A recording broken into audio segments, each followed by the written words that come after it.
پہلی بات تو یہ سیکھنے کو ملی ہے کہ میرے رب کی قدرت کیسی ہے. میرا رب جو چاہے وہ کرنے پر قادر ہے. ان اللہ علی کل شیء قدیر. اور دوسری بات کہ حضرت ابراہیم نے پرندوں کو پکارا. قرآن کہتا ہے اے ابراہیم ان پرندوں کو پکارو, اور آپ نے پکارا یا ایھا الدیک یا ایتھا الحمامہ, اے کبوتر, اے گدھ, اے مور, چاروں پرندوں کو پکارا. سوال یہ ہے پرندے تو مر چکے تھے, بلکہ ان کا تو قیمہ بھی بن چکا تھا, تو قیمہ بنے ہوئے مرے ہوئے پرندوں کو پکارنا جائز یا کہہ کر پکارنا جائز؟ تو اگر آج کوئی عشق رسول میں ڈوب کر یا رسول اللہ کہے تو اس کو تو کوئی پرابلم نہیں کسی کو ہونی چاہیے. اللہ کے نبی پکار رہے, قرآن میں رب فرما رہا ہے پکارو. اگر کوئی صحابی رسول کو پکارتا ہے یا صدیق یا عمر یا عثمان یا حیدر تو کوئی حرج نہیں ہے. غوث پاک کو پکارے, داتا حضور کو پکارے, حضرت امام حسن امام حسین کو پکارے. نبی اللہ جو ہوتے ہیں وہ حیات ہوتے ہیں, اپنی قبروں میں رزق پاتے ہیں, یہ تو حدیث پاک میں موجود ہے. تو اگر کوئی آج یا رسول اللہ کہے تو اس میں کوئی حرج نہیں, بلکہ چلے ایک اور بڑا آسان طریقے سے سمجھا دیتا ہوں. یہ تو میں نے قرآن کی بات کی ہے, حدیث پاک تقریباً سبھی لوگوں کو یہ دعا یاد ہوگی جب ہم قبرستان جاتے ہیں. مشکات شریف کی حدیث میں بھی یہ دعا موجود ہے اور کئی سارے لوگوں کو یاد ہوگی. قبرستان کی دعا یاد ہے نا, السلام علیکم یا اہل القبور یغفر اللہ لنا ولکم وانتم سلفنا ونحن بالاثر. کیا خوبصورت دعا ہے, بلکہ اس دعا میں ایک میسج بھی بڑا پیارا ہے. اللہ کرے قبرستان جائیں تو یہ دعا کا میسج بھی تو سمجھیں. معنی کیا بنتا ہے اس دعا کا؟ السلام علیکم یا اہل القبور, اے قبر والو تم پر سلام ہو. یغفر اللہ لنا ولکم, اللہ تمہاری اور ہماری مغفرت فرمائے. وانتم سلفنا, تم پہلے چلے گئے. ونحن بالاثر, ہمیں پیچھے آنا ہے. کاش قبرستان جا کر یہ بات سمجھ آ جائے کہ یہ پہلے چلے گئے ہیں, ہماری باری آنے والی ہے, مجھے بھی اسی قبر میں جانا ہے, میرا بھی سب کچھ پیچھے رہ جائے گا. میں دنیا کے پیچھے اتنا نہ بھاگوں کہ قبر میں جب جاؤں تو وہاں مار پڑے. کاش اس دعا سے ہم یہ سبق حاصل کریں. اور سبحان اللہ, ایک مسئلہ کیا حل ہو گیا مجھے بتائیے. قبرستان شکارپور میں بھی ہوگا نا, قبرستان میں نیک لوگ بھی دفن ہوئے ہوں گے, گناہگار بھی دفن ہوئے ہوں گے, نمازی بھی گیا ہوگا, بے نمازی بھی گیا ہوگا, عبادت گزار بھی گیا ہوگا, شرابی بھی گیا ہوگا. سارے قبرستان والوں کو جا کر آپ کیا کہتے ہیں؟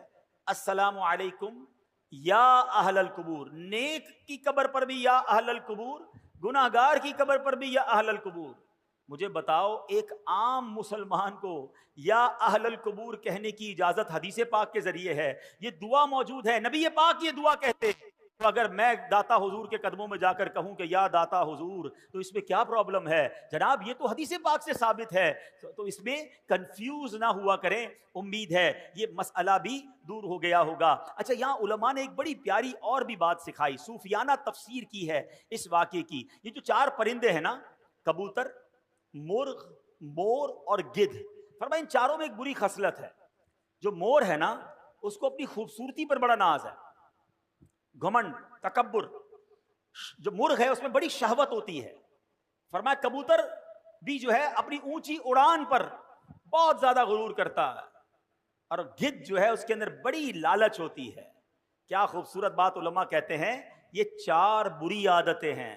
حضرت ابراہیم نے ذبح کیا نا ان چار پرندوں کو, اگر تم بھی اپنے دل سے ان چار بری عادتوں کو نکال دو, ان چار بری خصلتوں کو ذبح کر دو, اس رب کریم نے چار مرے ہوئے پرندوں کو زندہ کیا تھا, وہ تمہارے مردہ دل کو بھی زندہ فرما دے گا. تمہارے دل میں بھی نور علی نور ہو جائے گا. بس ان بری خصلتوں سے اپنے آپ کو بچانا ہے. سبحان اللہ. اب ایک اور بات سیکھنی ہے اس واقعے سے جو آج کے دور میں بڑی امپورٹنٹ ہے. حضرت ابراہیم کا ایمان کتنا مضبوط ہے, پہلے یہ بات سمجھنا. ان کے ایمان کا صدقہ اللہ عطا فرما دے. ایسا ایمان تھا کہ اتنی بڑی آگ میں آپ کو ڈالا جا رہا تھا. آپ کی عمر کتنی تھی اس وقت؟ 18-20 سال.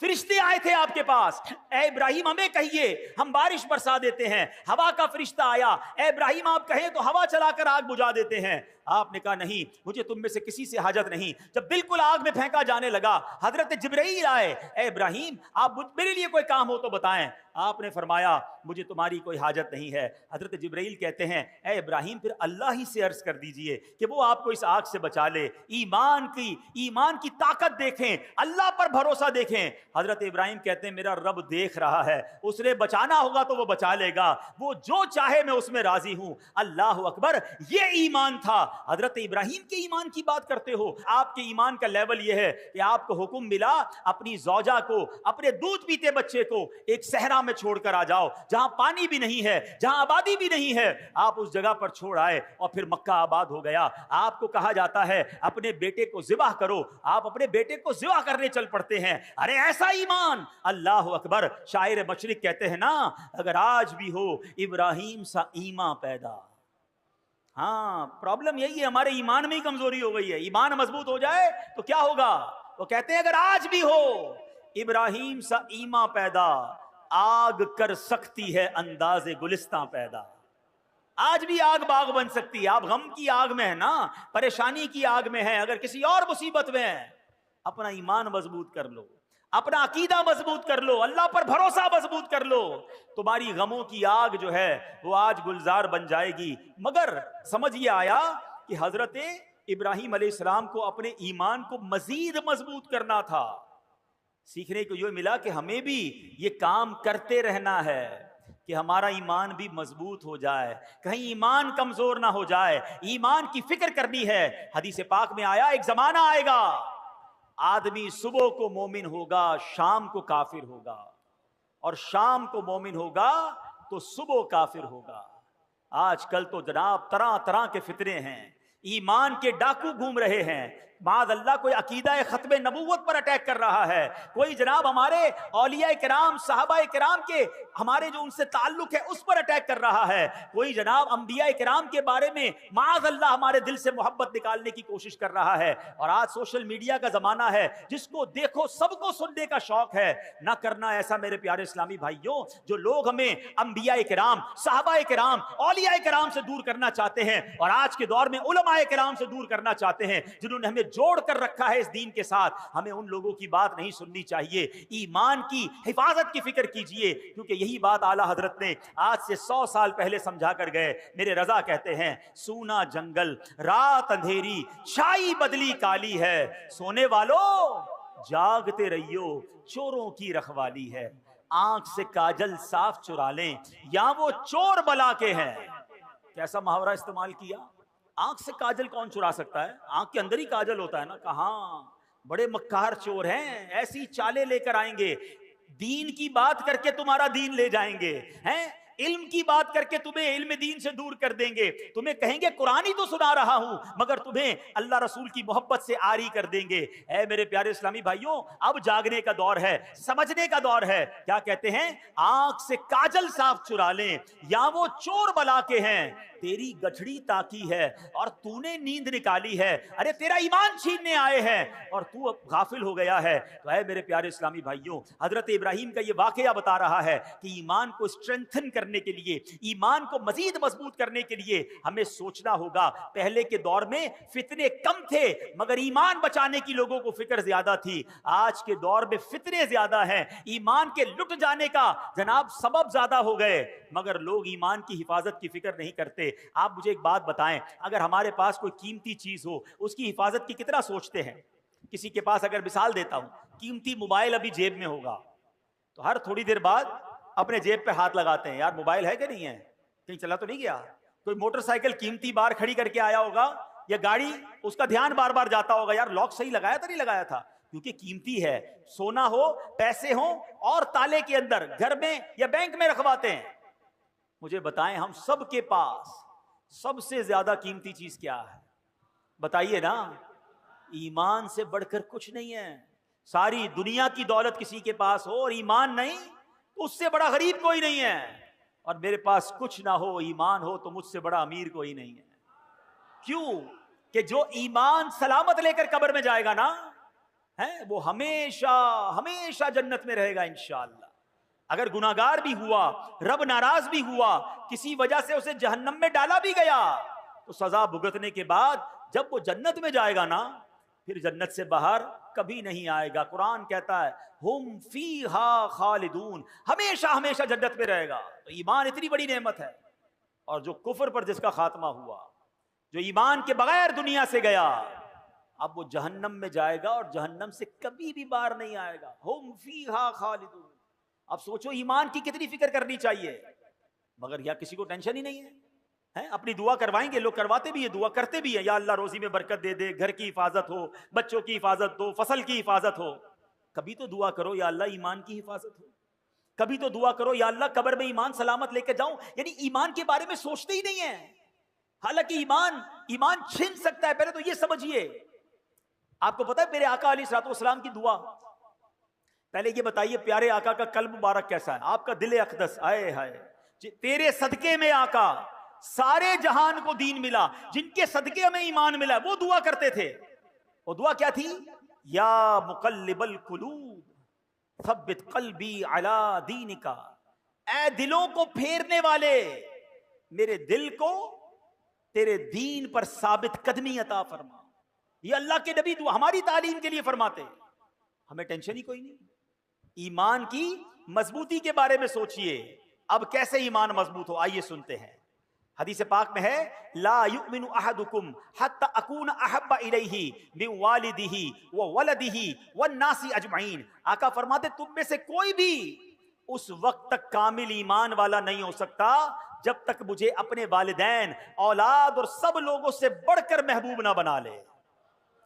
تو ایمان کیسے مضبوط ہوگا؟ نبی پاک سے سچی محبت, سب سے زیادہ محبت. خالی نعرے نہیں, غلامی رسول میں موت بھی قبول ہے, بہت اچھا نعرہ ہے. جس کو موت قبول ہے اس کو نماز کیوں قبول نہیں ہے؟ اس کو حرام روزی چھوڑنا قبول نہیں ہے, اس کو بے حیائی کے کام چھوڑنا قبول نہیں ہے, جوئے اور شراب میں پڑے میں کہتے غلامی رسول میں موت بھی خود سوچئے نا. سچی محبت. مومن کامل کب ہوگا؟ جب نبی پاک سے سچی اور سب سے زیادہ محبت ہوگی. ایک اور ایمان مضبوط کرنے والے کام سنیں. آقا فرماتے ہیں اوثق عر الایمان الحب فی اللہ.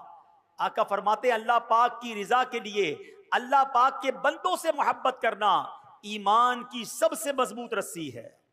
تو پتہ چلا اللہ کے نیک بندوں, ولیوں, صحابہ, اہل بیت سے محبت کرنا, ان سے اپنا روحانی تعلق مضبوط کرنے سے ہمارا ایمان پکا ہوتا ہے.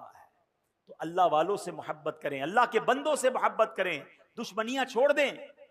ایک اور حدیث پاک, نبی پاک علیہ الصلوۃ والسلام فرماتے ہیں تم میں سے کوئی بھی اس وقت تک کامل مومن نہیں ہو سکتا جب تک اس کی خواہشات میرے لائے ہوئے دین کے تابع نہ ہو جائیں. یعنی خواہشات پر نہیں چلنا ہے. میری خواہشات, میری تمنائیں سب پیچھے ہیں. پہلے میرا دین ہے, پہلے میرا مذہب ہے, پہلے اسلام ہے. لوگ کہتے ہیں یار سب چلتا ہے, بچوں کی خوشی میں سب چلتا ہے. نہیں میرے پیارے اسلامی بھائیوں, اپنی خواہشات کو مٹا کر اسلام پر عمل کرنا یہ ایمان کو مضبوط کرتا ہے. ایک اور حدیث پاک سنیں جو آج کے دور میں بڑی ضروری ہے. میرے آقا فرماتے صلی اللہ علیہ وسلم لا یؤمن احدکم حتی یحب لاخیہ ما یحب لنفسہ. تم میں سے کوئی بھی اس وقت تک کامل مومن نہیں ہو سکتا جب تک اپنے بھائی کے لیے بھی وہی پسند نہ کرنے لگے جو اپنے لیے پسند کرتا. اب کیا حال ہے؟ کیا آپ پسند کرتے ہیں آپ کی بے عزتی ہو؟ کیا آپ پسند کرتے ہیں آپ کو کوئی دھوکہ دے؟ کیا آپ پسند کرتے ہیں کہ آپ کا دل دکھایا جائے؟ کیا آپ پسند کرتے ہیں کہ آپ کے ساتھ ملاوٹ کر کے کوئی مال بیچے, آپ کا مال دبا لے؟ جب آپ اپنے لیے پسند نہیں کرتے تو آپ دوسرے کے لیے بھی یہ پسند نہ کریں. آپ بھی دوسروں کی عزت کریں, آپ بھی دوسروں کے ساتھ سچ بولیں, آپ بھی کسی کو دھوکہ نہ دیں. کیونکہ مومن وہ جب تک نہیں ہو سکتا جو اپنے لیے پسند کرے وہ اپنے بھائی کے لیے پسند نہ کرے. تو اے میرے پیارے اسلامی بھائیوں, ہمیں یہ بات سیکھنی ہے کہ اگر ایمان کو مضبوط کرنا ہے تو ان حدیثوں کو مضبوط کریں, ان احادیث پر عمل کریں. تو اے میرے پیارے اسلامی بھائیوں, ہمیں ان باتوں پر عمل کرنا ہے. اب اگلے چند دنوں کے بعد وہ مہینہ آ رہا ہے جس مہینے کو ذوالحجہ کا مہینہ کہا جاتا ہے. اور یہ کتنا مبارک مہینہ ہے. سرکار دو عالم صلی اللہ علیہ وسلم کا فرمان ما من ایام العمل الصالح فیہا احب الی اللہ من ہذہ الایام. کوئی دن نہیں ہے کہ جس کا نیک عمل کرنا اللہ کے ہاں ان 10 ایام سے بڑھ کر محبوب ہو. یعنی عام دنوں میں نیکی کی جائے وہ بھی اللہ کو بڑی پیاری ہے, لیکن عام دنوں کی نسبت ذوالحجہ یعنی عشرہ ذوالحجہ جو ہے، ذوالحجہ کے جو پہلے 10 دن ہیں، اس کی نیکیاں اللہ کے ہاں بڑی محبوب ہیں۔ اور آگے ایک روایت میں ہے وَالْعَمَلُ فِيهِنَّ يُضَاعَفُ 700 ضِعْفٍ، ان دنوں میں نیکی کا ثواب 700 گنا بڑھا دیا جاتا ہے۔ تو سبحان اللہ، ان 10 دنوں میں خوب نیکیاں کیجئے، ہو سکے تو 9 دن روزے رکھیے۔ 10 ذوالحجہ کو عید والے دن روزہ نہیں رکھ سکتے کہ بلکہ 10 11 12 13 یہ 4 دن اور پھر عید الفطر 5 دن پورے سال میں روزہ رکھنا جائز نہیں۔ اور سبحان اللہ، علماء کہتے ہیں یہ جو 4 دن ہے نا بقرہ عید کے، یہ روزہ نہ رکھو، یہ اللہ کی طرف سے تمہاری دعوت ہے۔ ہاں، باقی 9 دن خوب روزہ رکھیں، عبادت کریں، اور سبحان اللہ ان دنوں میں حاجی اپنی زندگی کے خوشگوار یادگار ایام منا رہے ہوتے ہیں۔ اللہ جو اس سال حج پر جا رہے ہیں ان کا حج قبول فرمائے، اور جو تڑپ رہے ہیں رب کریم ہمیں بھی اس در کی حاضری نصیب فرمائے۔ حضرت ابراہیم علیہ السلام نے ہمارے لیے ایک پیغام بھی بھجوایا ہے، یہ پتہ ہے؟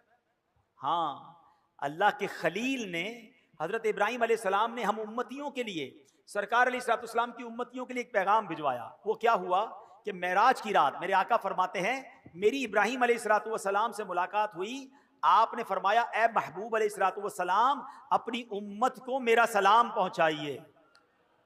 آئے ہائے، اللہ کے نبی حضرت ابراہیم ہمیں سلام عطا فرما رہے ہیں، اور پھر فرمایا کہ اے محبوب صلی اللہ علیہ وسلم اپنی امت کو فرمائیے کہ جنت پاک اور زرخیز زمین ہے اور خالی میدان کی صورت ہے، بے شک یہاں کے باغات سبحان اللہ الحمدللہ لا الہ الا اللہ اور اللہ اکبر ہیں، یعنی جنت کی زمین خالی ہے۔ بندہ جب یہ تسبیح کرتا ہے اس جنت میں درخت لگتے رہتے ہیں۔ یا رسول اللہ اپنی امت سے فرمائیے ان کلمات کا کثرت سے ذکر کیا کریں تاکہ جنت میں ان کے لیے زیادہ سے زیادہ باغات لگتے رہیں۔ کاش ہم درخت لگانے لگیں تو کچھ موسم بھی ٹھیک ہو جائے۔